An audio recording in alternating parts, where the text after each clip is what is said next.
Retrouvez Business le reportage avec la région Grand Est. La région accompagne ses entreprises.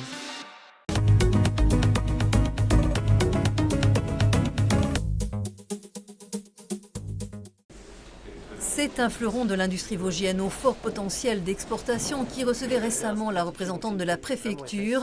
L'usine Egger, le plus gros employeur du territoire sur Ambervillers, usine spécialisée dans les panneaux de particules, est l'une des 22 unités d'un groupe familial autrichien, un des leaders internationaux de la fabrication de produits dérivés du bois, présent dans 11 pays avec 11 000 salariés et qui pèse tout de même un chiffre d'affaires de plus de 4 milliards d'euros et ne cesse d'innover. Son showroom vosgien en témoigne.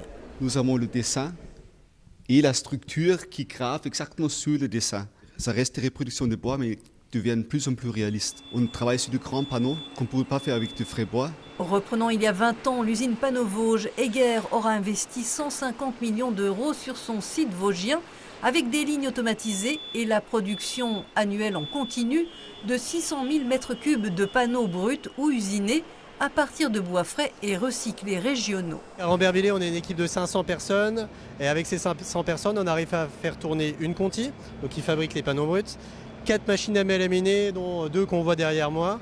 Il y a 2 scies automatiques qui permettent de découper jusqu'au format A4 nos panneaux.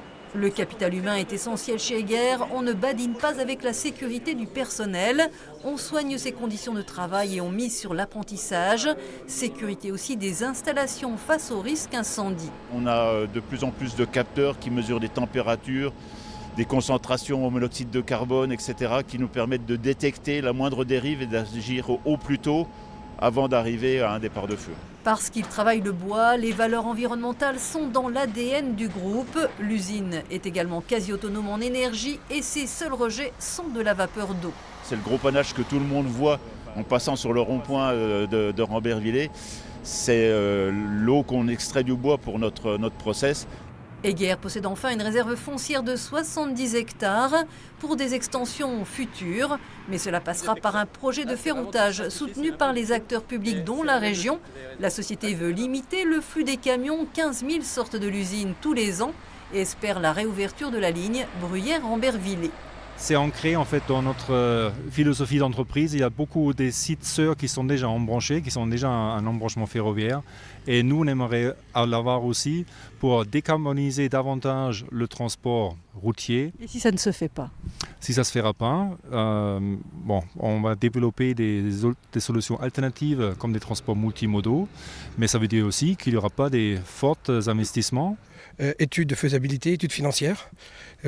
Cette étude, elle sera rendue fin du premier semestre et ensuite les décisions seront prises, État, région. Ce projet de ferroutage coûterait 30 millions d'euros, le prix de l'économie circulaire, intimement lié aussi à la pérennité de l'emploi local.